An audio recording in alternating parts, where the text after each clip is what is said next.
우리는 지난주에 일주일 동안 특세라고 하는 커다란 산을 하나 넘었습니다. 성도님들을 신방하고 뵙다 보면 이 특세라고 하는 것이 대부분의 성도님들에게 얼마나 큰 의미였는가를 느끼게 됩니다. 1년 중에 가장 큰 은혜를 누리는 일주일이라고들 이야기들 하시더군요. 은혜 많이 받으셨습니까? 도전을 많이 누리셨습니까? 저도 그런 큰 은혜를 많이 누렸고 도전을 받았고 가슴 뜨거운 그런 시간들이었습니다. 그리고 특세를 마무리하고 돌아오는 주일부터 우리는 2주 동안 새 생명 축제라고 하는 또 하나의 큰 산, 너무나도 기쁜 축제를 맞이하게 됩니다. 왜 새 생명 축제라고 하는 것이 특세 직후에 이렇게 연결된 것일까요?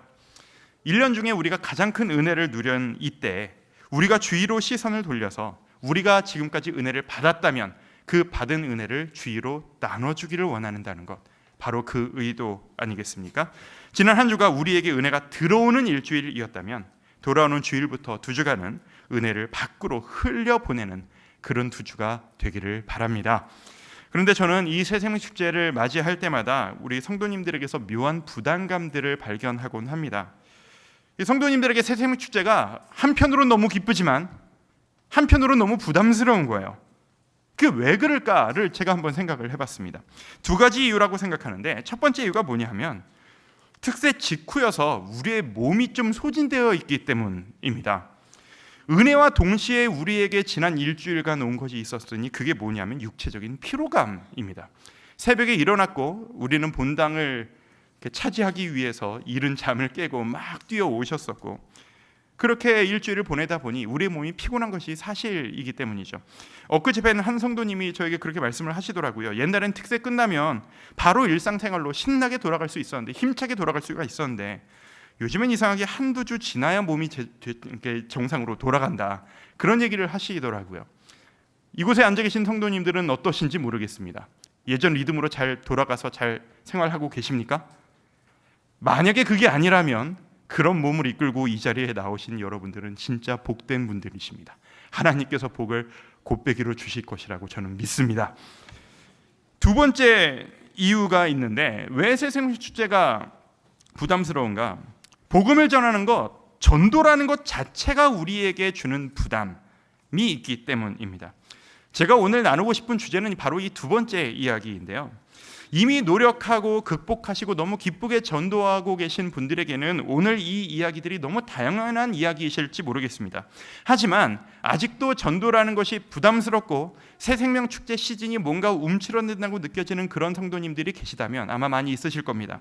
그런 분들에게는 오늘 나누는 이 이야기가 부담, 동시에 도전이 되실 것이라고 생각합니다. 오늘 제가 하기로 한 이 수요 예배 설교의 제목을 기억하십니까? 제목이 이렇습니다. 전도, 그 불편한 사명. 이걸 보시고 저희 교구 한 순장님께서 저에게 이렇게 말씀을 하시더라고요. 목사님, 전도가 뭔가 잘못된 거 아닙니까? 전도, 그 축복의 사명, 이게 맞는 거 아닙니까? 제목이 왜 그렇습니까, 목사님? 그래서 제가 그랬죠. 그걸 모르시니까들 제가 오늘 이 이야기를 하는 거 아니겠습니까? 제가 그런 말씀을 드렸습니다. 전도라는 것 참 희한한 속성을 가지고 있는 우리의 사명인 것 같습니다. 전도를 하는 분들은요, 모든 걸 여기다 다 하시다시피 합니다. 최선을 다해서 어떻게 전도도 하지 않고 신앙생활을 한다고 말할 수 있겠느냐라고 하면서 막 불타오르는 것이 전도입니다.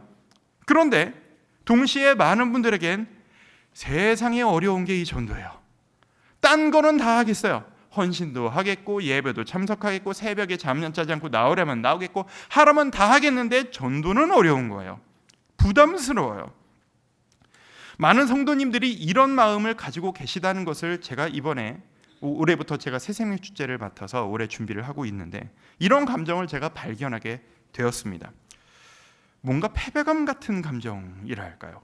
움츠러드는 이 주제만 나오면 나는 괜히 한 발자국 뒤로 물러서는 것 같은, 맞는 이야기지. 하지만 아직은 저는 좀 아닌 것 같습니다. 라고 하는 이 묘한 감정 말입니다.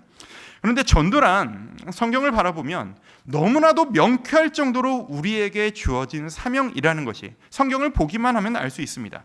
마태복음 28장에 보면 이런 말씀이 있습니다. 그러므로 너희는 가서 모든 민족을 제자로 삼아 아버지와 아들과 성령의 이름으로 세례를 베풀고 내가 너희에게 분부한 모든 것을 가르쳐 지키게 하라. 디모데후서 4장을 보면 이런 말씀도 있습니다. 너는 말씀을 전파하라. 때를 얻든지 못 얻든지 항상 힘쓰라. 너무나도 명쾌하지 않습니까? 그런데 이 명쾌한 사명이 우리에겐 어려운 거예요. 왜일까요?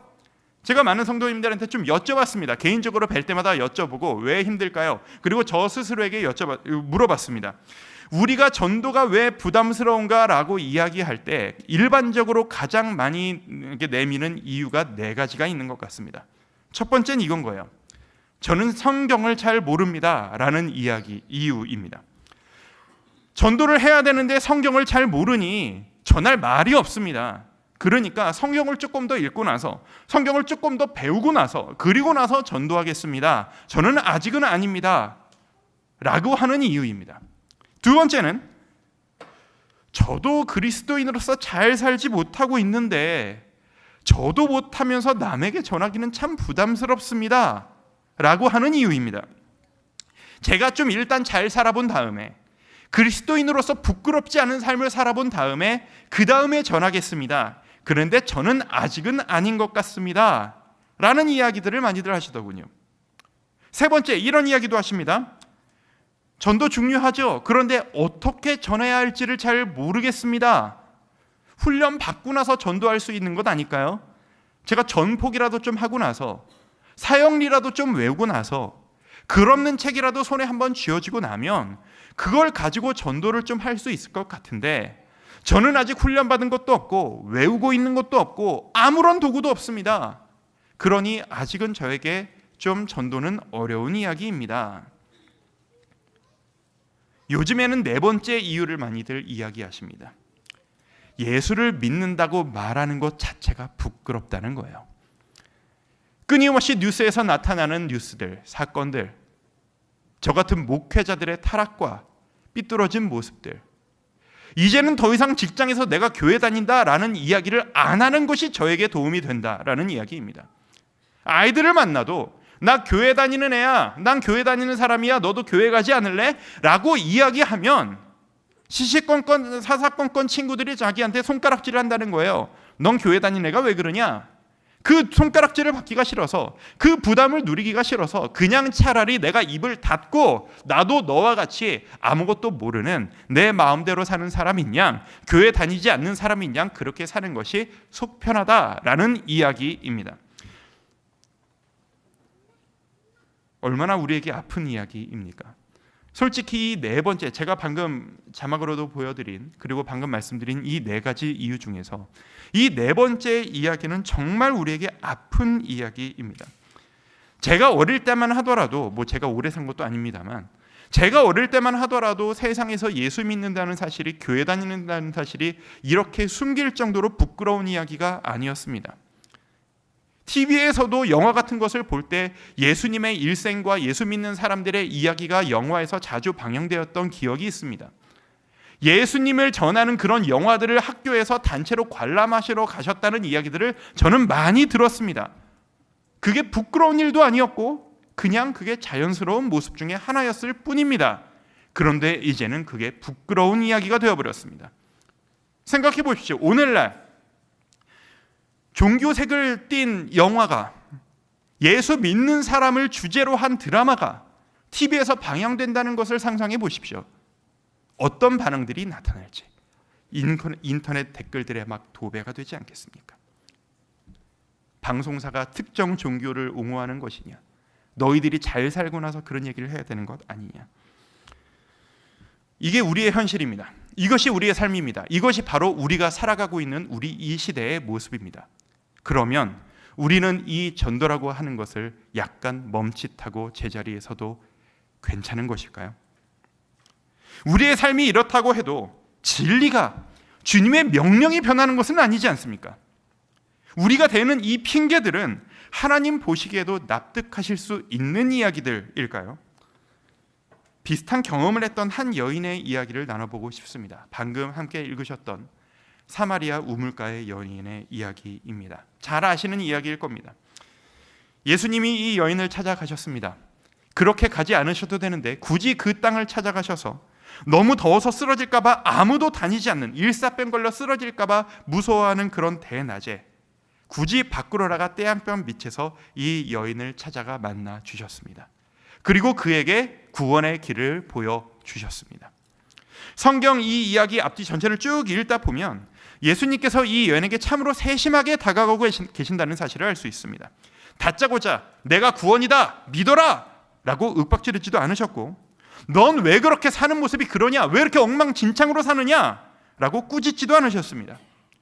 왜 이렇게 담대하지 못하냐, 왜 사람들을 피해 다니느냐 라고 용기 없다고 다그치지도 않으셨습니다.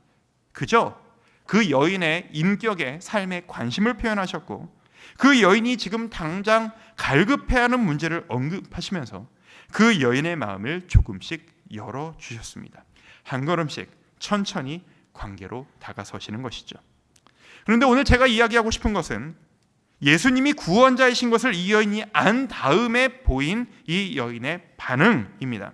28절을 보시면 이렇게 되어 있습니다. 여자가 물동이를 버려두고 동네로 들어가서 사람들에게 이르되 내가 행한 모든 일을 내게 말한 사람을 와서 보라. 이는 누구? 그리스도가 아니냐 하니, 이게 왜 희한하고 놀라운 일이냐 하면, 이 여인은 지금 남편이 5이나 있었던 부끄러운 인생을 살았던 여인이고 지금도 그렇게 살고 있는 여인입니다. 사람들이 자기를 바라보는 시선이 너무나도 부끄럽고 고통스러워서 이 물 한 동이 뜨는데도 사람들을 피해서 일사병에 쓰러질 각오를 하고서라도 차라리 눈총받지 않는 것이 낫겠다라고 할 정도로 자신의 삶에 자신감이 없었던 여인입니다. 상처가 가득했던 여인입니다. 그랬던 그녀가 예수님을 만났습니다. 그분의 존재를 깨달았습니다. 그러자 이 여인이 지금까지 자신이 갖지 못했던 당당함을 그 마음속에 갖게 됩니다. 갑자기 북받쳐 오르는 그 감동을 그 마음속에 갖게 됩니다. 그래서 뛰어가는 겁니다. 어디로? 동네로. 누가 가득한, 지금까지 나에게 눈총을 받아 주었던 그 사람들이 가득한 그 마을 한가운데로 뛰어들어가서 집안에 있는 사람들을 굳이 소리질러 불러내어서 그 사람들에게 와서 봐라. 누구를 봐라? 나를 보아라. 예수를 만난 나를 보아라. 그리고 저 예수님을 보아라. 이는 그리스도가 아니냐. 어떻게 이게 가능한 거죠? 지금 이 여인은 감격에 차 있기 때문입니다. 감격이라는 것은, 예수 그리스도를 만난 감격이라는 것은 이렇게 한순간에 사람을 바꿔버리는 것입니다. 아까 제가 말씀드렸던 우리가 전도를 쉽게 하지 못하는 4가지 이유 중에서 앞에 3가지와 이 여인의 삶을 비교해 보면 어떠시겠습니까? 첫 번째, 성경을 잘 몰라서 우리는 전도를 하지 못한다라고 이야기를 하지만, 이 여인의 이야기 앞뒤부터 한번 쭉 읽어보십시오. 이 여인은 성경을 잘 모릅니다. 예수님이 어떤 존재이신지도 지식도 제대로 세워져 있지 않습니다. 내가 어떻게 구원을 받는지 개념도 잘 모릅니다. 그런데도 이 여인은 외쳤습니다. 삶의 모습, 모범이 되는 모습이었나요? 엉망진창이었습니다. 당시 사마리아 사람들이란 유대인들, 이스라엘 사람들에게 너희는 그렇게 살면 안 된다, 너희는 저주받은 인생들이다 라고 하면서 손가락질 받던 사람들이 사마리아 사람들입니다. 그런데 이 여인은 그 사마리아 사람들에게도 손가락질 받던 인생이었습니다. 완전한 밑바닥 인생이었던 것이죠. 모범이 되겠습니까? 세 번째, 어떻게 전해야 할지를 이 여인이 알았을까요? 알긴 뭘 알겠습니까? 아예 전할 마음 자체도 상상도 해보지 못했을 것입니다. 그런데 이 여인의 마음에 뭐가 들어왔어요? 감격이 들어온 겁니다. 뜨거운 열정이 생겨난 겁니다. 내가 예수님을 만났다는 그 감격이 밀려 들어오는 겁니다. 그 뜨거움으로 외친, 와서 보라, 너희가 직접 와서 만나 보아라, 너희가 직접 와서 들어보아라, 이분이 바로 그리스도시다, 이분이 바로 우리의 삶의 구원자이시다, 이 이야기를 했을 뿐인데 이 이야기에 사람들이 반응을 나타내기 시작하는 것입니다. 그리고 그 반응한 이 마을의 사람들이 모두 나와서 예수님을 믿기 시작한 것입니다. 뭘 안다고? 이 여인이 무엇을 안다고? 무슨 모범이 된다고? 그냥 내가 예수님 만나서 기쁘고 감격스러워서 봐라 외쳤을 뿐인데, 이 말씀은 우리에게 알려줍니다. 우리가 전도하기 힘들다고, 나는 전도할 준비가 되어 있지 않다고 그렇게 이야기하는 우리에게 그것은 진짜 핑계일 뿐이다 라고 이야기하시는 것 같습니다. 성경을 몰라서도 아니고, 삶의 모범이 부족해서도 아니고, 전도하는 방법을 몰라서도 아닌, 그저 너희에게는 이 여인의 뜨거움이 없을 뿐이다 라고 이 말씀은 우리에게 말씀하시는 것만 같습니다. 제가 전도에 대해서 들은 이야기 중에 정말 멋진 명언이 하나 있습니다. 무슨 명언이냐 하면, 자막으로 한번 보여드리죠. 같이 한번 읽어볼까요? 자, 시작. 전도는 몰라서 못하는 게 아니고 안 해서 못하는 거다. 멋진 말이지 않습니까? 누가 한 말인지 아십니까? 제가 한 말입니다. 제가 한 말입니다. 이건 제 경험입니다. 제가 이것을 어려워했던 사람이었거든요. 어떻게 전도를 하느냐, 너무 어려웠던 게 저의 문제였거든요. 계기가 있었습니다. 아시다시피 저는 분당우리교회에서 오랫동안 주일학교를 섬겨왔다가 올해 교구를 섬기기 시작을 했습니다. 주일학교에서 새생명 축제를 많이 경험을 했습니다. 아시다시피 우리가 새생명 축제 작년들이 진행되는 동안 어린이들도 각기 부서에서 새생명 축제들을 진행합니다. 별도의 행사가 진행이 되는 것이죠. 근데 주일학교는 뭔가 이벤트가 많습니다. 그래야 하는 나이니까요. 그게 당연한 겁니다. 항상 뭘 먹여주고, 놀고, 뛰고, 쿵짝쿵짝하고 이벤트가 있고 선물이 있고, 그게 당연한 새생명 축제와 전도 축제의 경험들입니다.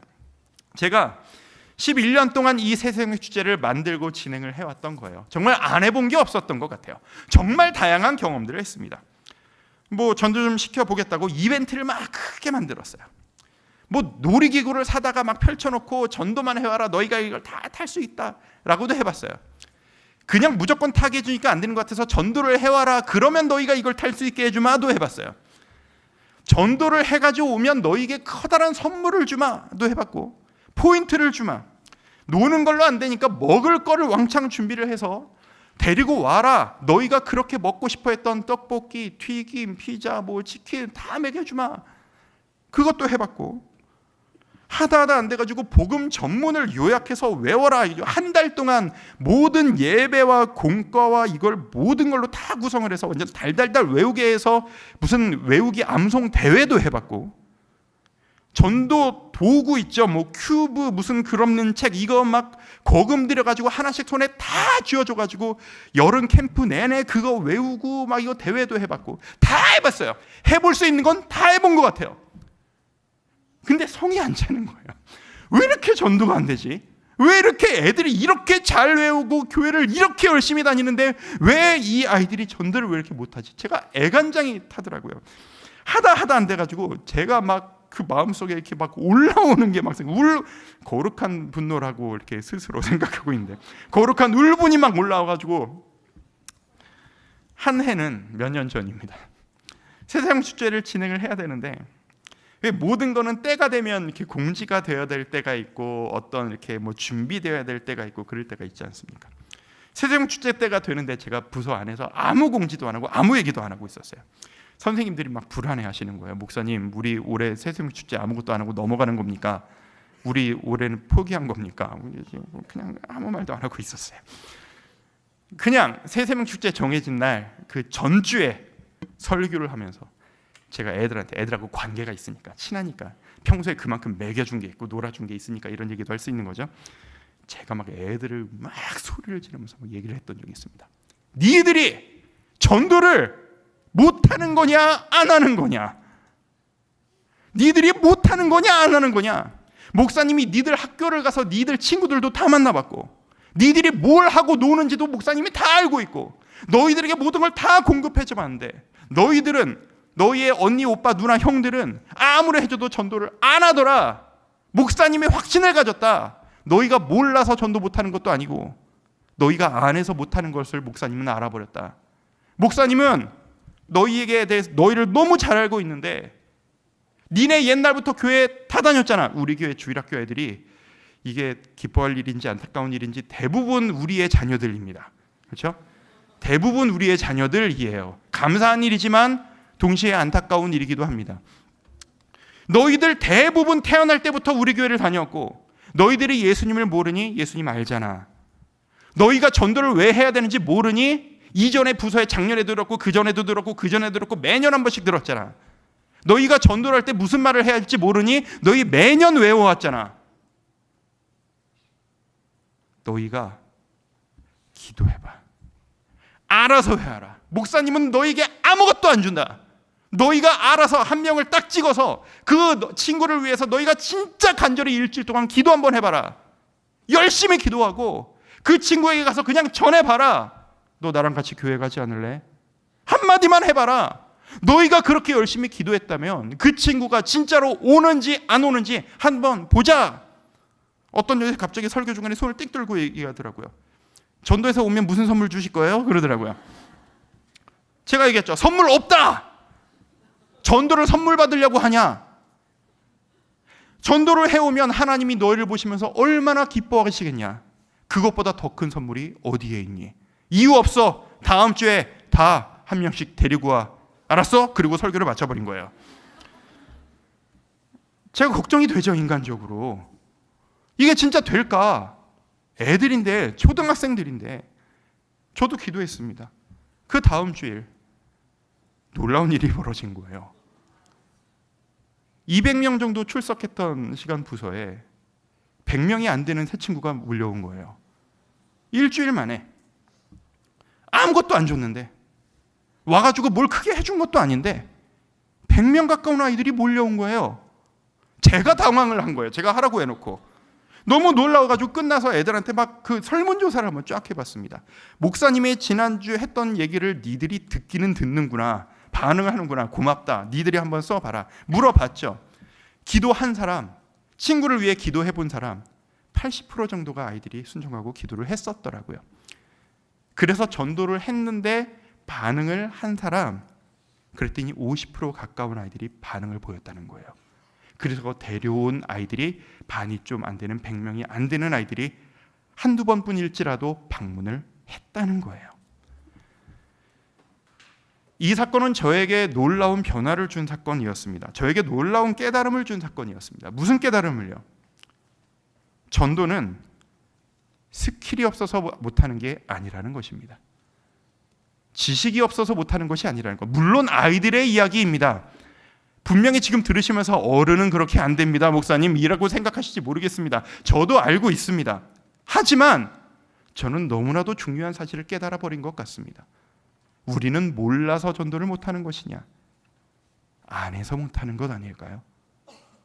우리는 너무 계산부터 하고 있지는 않습니까? 내가 전하면 저 사람이 올까? 안 올 것 같으니까 참자. 저 사람은 올까? 올 것 같으니까 저 사람에게는 한번 해보자. 이게 우리의 자세가 되어 있지는 않은가요?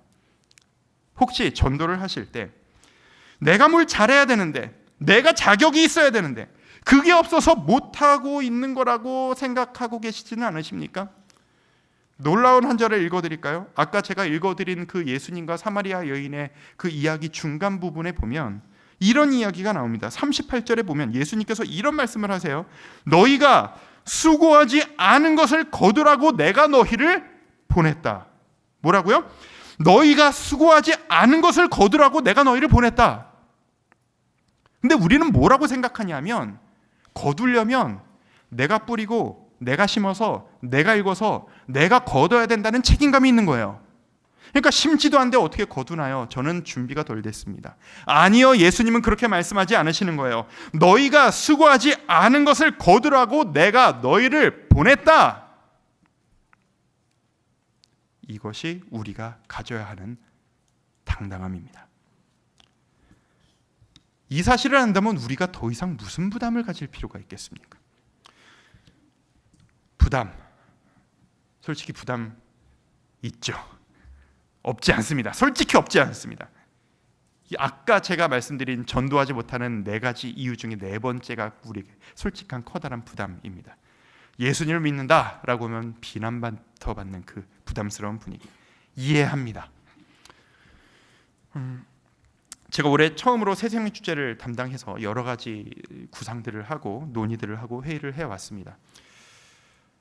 저는 새생명주를 준비하면서 이렇게 많은 분들이 이렇게 열심히 준비해서 이렇게 고생스럽게 하는 행사였던 거구나라는 사실을 요즘 깨닫고 있습니다. 이제 와서 솔직히 말씀드리는데요, 사실 연초부터 저는 되게 파격적인 새생명 축제를 한번 해보고 싶었어요. 무슨 파격을 경험해보고 싶었냐? 전교인들이 전도지를 들고 길거리로 나가서 전도를 하는 그런 경험을 한번 해보고 싶었어요. 왜냐하면 우리가 너무 야성을 잊어버리고 있는 것 같은 거예요. 너무 그냥 온실 속에서 예배하고 있는 것 같은 기분이 저 스스로에게 들더라고요. 저 스스로를 바라봤을 때. 그래서 이게 저희 팀 안에서는 꽤 진지하게 논의가 됐었습니다. 그리고 좀 안을 가지고 담임 목사님을 저희가 찾아갔습니다. 목사님, 저희가 좀 야성을 찾아야 되지 않겠습니까? 날 것 그대로의 복음을 찾아야 될 때 같은 것 같습니다. 목사님, 이 전도지도 만들었습니다. 빛을 왕창 쌓아놓겠습니다. 전교인이 전 다락방에 나가서 전도하는 경험을 한번 도전해 봤으면 좋겠습니다. 목사님. 그때 목사님께서 이렇게 말씀을 하시더라고요. 정 목사가 이야기하는 지금 그 전도는 우리를 위해서 하는 전도냐, 하나님을 위해서 하는 전도냐 라는 말씀을 하시더라고요. 한마디를 더 하시더라고요. 목사님이 요즘 너무 속이 상하시다는 거예요. 왜 속이 상하시냐? 하나님의 이름이 이렇게 조롱을 당하고 있는 이 현실이 너무 속상하시고 분통이 터지시고 안타까우시다는 거예요. 인터넷만 켜도 뉴스만 봐도 하나님의 이름이 이렇게 조롱을 당하고 교회 이름의 그 위신이 바닥에 이렇게 떨어지는 이 시대가 너무나도 안타까워서 속이 상하고 있는데, 우리가 이 전도지를 가지고 나아갔을 때 그때 서현역으로 나가야 되지 않겠습니까? 그랬더니 이걸 들고 서현역으로 나간다고 생각을 해보자. 우리 전도지 나눠줄 때 옆에서 헬스클럽 20% 할인해드립니다. 전단지가 나눠질 것이고, 그 옆에서 식당 뭐 이거 가지고 오면은 몇 개 가지고 오면 할인해드립니다. 나눠질 것인데, 우린 자연스럽게 그걸 벗고 꾸겨서 버리는데 복음이 꾸겨지는 그 모습을 보면 나는 너무 가슴이 아플 것 같다. 그게 과연 하나님을 위한 전도일까? 오해하지 마실 것은 목사님께서 그 순간에 하셨던 그 노방전도에 대한 도전과 안타까움은 그게 잘못되었다는 이야기가 아닌 거예요. 이게 원래 너무 맞는데 이 시대가 예수님의 이름이 너무 손상을 당해가지고 마치 이런 거죠. 어떤 몸이 안 좋았던 한 환자가 넘어져서 상처가 나서 피가 철철 흐르고 있는데, 피가 철철 흐르고 있는 사람에게 지금 건강이 안 좋으시니까 식단을 조절하셔야 되겠습니다. 살을 좀 빼시고 운동을 열심히 하셔야 되겠습니다. 그 말 하는 게 옳으냐 이 얘기죠. 당장 흐르는 피를 멈춰야 될 것 아니냐, 응급처치를 해야 될 것 아니냐. 건강은 그 다음이지. 우리가 해야 될 일은 바로 그것 아니겠느냐 말씀을 하시더군요. 동의하지 않을 수 없었습니다. 이 시대에 이렇게 예수님의 이름이 조롱을 당하고 있는 시대에 우리가 해야 될 일은 무엇일까요? 예수님에 대해 오해하고 있는 저 수많은 사람들에게 와서 한번 경험해봐라. 우리의 예배는 그렇게 여러분들이 생각하는 것처럼 이상한 것이 아닙니다. 믿는 사람들의 공동체인 다락방에 와서 한번 보십시오. 예수 믿는 사람들이 우리밖에 모르는 그렇게 탐욕적인 사람들이 아닙니다. 당신들이 생각하는 것처럼 하나님은 자기만을 이뻐하시고 이기적이고 그런 분이 아닙니다. 여러분이 직접 와서 경험해 보십시오. 우리가 해야 될 일은 바로 그것 아니겠습니까? 저에게는 소망이 생겼습니다.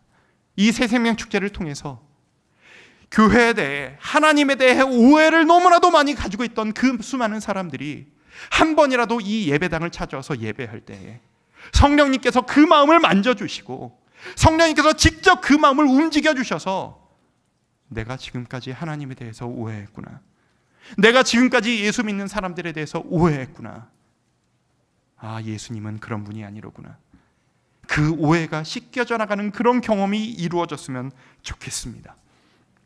저는 여러분들께 도전드리고 싶습니다. 많은 성도님들이 도전하셨으면 좋겠습니다. 내가 뭘 잘해야 된다라는 부담감 그냥 싹 다 내려놓고 그저 우리가 가장 사랑하는 그 예수님을 전하는 계기가 되었으면 좋겠습니다. 전폭, 사역리, 이런 프로그램을 우리가 알고 있다면 더할 나위 없겠죠. 그런데 그거에 우리에게 없다고 그걸 모른다고 우리가 전도를 하지 못하나요? 아까 그 여인의 이야기는 도대체 어떻게 된 걸까요? 전도는 프로그램이 아닙니다. 정신이고 열정입니다. 도전입니다. 내가 하나님을 얼마나 사랑하느냐라는 문제이지 전도는 외워서 하는 것이 아닙니다. 영혼 사랑하는 마음, 내가 사랑하는 내 이웃에게 내가 가장 사랑하는 그 주님을 전하고 싶다는 그 열정, 그게 새생명 축제와 전도의 본질임을 저는 믿습니다. 사람은요, 내가 뭔가를 정말로 좋아하면 이걸 전하게 되어 있습니다. 전하고 싶게 되어 있습니다. 하다못해 내가 정말 맛있는 식당을 가서 야, 이 집 진짜 맛있다 라는 것만 알아도 그걸 사방팔방 알려주고 싶어서 안달이 나고 인터넷에 올리고 SNS에 올려가지고 나 여기 식당 와봤는데 여기 너무 맛있음 막 올리는 게 이게 사람의 심리입니다. 여러분에게 하나님도 그런 존재이십니까? 나는 하나님을 너무 사랑해서 하나님을 전하지 않고는 내가 참을 수 없다라고 하는 그 열정과 뜨거움과 벅차오름이 지금 여러분에게 살아계십니까? 만약 우리에게 전도가 두려운 문제라면 우리에게 부족한 것은 지식도 아니고 내 삶의 모습도 아니고 스킬도 아닌 바로 이 열정일 것입니다. 말로 하기 어려우시면, 그래서 지난주에 이런 거 막 나눠드렸잖아요. 전도지, CD. 이거 2주 동안 지난 주일에 비가 와서 많이들 못 가지고 가셨어요. 이 전도지와 CD와 엽서는요, 사실 이제부터 좀 우리 교회가 본격적으로 복음을 전하는 교회가 되었으면 좋겠다라는 마음으로 이제 이번 주부터 해서 교회에 항상 상시 비치를 해놓을 겁니다. 원하시는 분들은 언제든지 가져가실 수 있도록 드림센터 여기 1층에 비치를 해놓을 겁니다. 언제든 가져가십시오. 전도하기 어려우시면 그냥 이거 한번 읽어보십시오. CD 전해주시면서 이거 한번 들어보십시오. 충분한 것 아니겠습니까? 단순한 겁니다. 내가 좋아하는 그분을 전하는 겁니다. 다들 결과를 너무 두려워하세요. 우리 영업사원 아니지 않습니까? 우리에게 실적이 중요한 게 아니에요. 전도했는데 안 오면 어쩌나, 망신당하면 어쩌나, 그거 우리에게 아무것도 중요한 게 아니에요. 우리는 실적으로 평가받는 자들이 아니라 우리의 마음의 중심으로 평가받는 자들입니다. 내가 주님을 얼마나 좋아하는지, 내가 정말 좋아하는 야구팀 친구들에게 이야기하듯이, 내가 응원하는 팀이 어제 이겼어 막 신나서 이야기하듯이, 어제 그 드라마 봤어 그거 너무 재밌던데라서 신나고 이야기하듯이, 내가 어디 식당 가봤는데 그 집 진짜 맛있더라라고 신나서 이야기하듯이, 내가 만난 예수님을 신나서 전할 수 있는 열정 있는 우리 모두가 되었으면 좋겠습니다. 내가 오늘 하루 묵상한 이 말씀의 감격이 너무 넘쳐나서 너도 이 말씀 한번 읽어보지 않을래? 내 삶이 이렇게 바뀌어봤는데 너도 한번 믿어보지 않을래? 와서 보라. 이 감격이 있는 분당 우리 교회가 되었으면 좋겠습니다.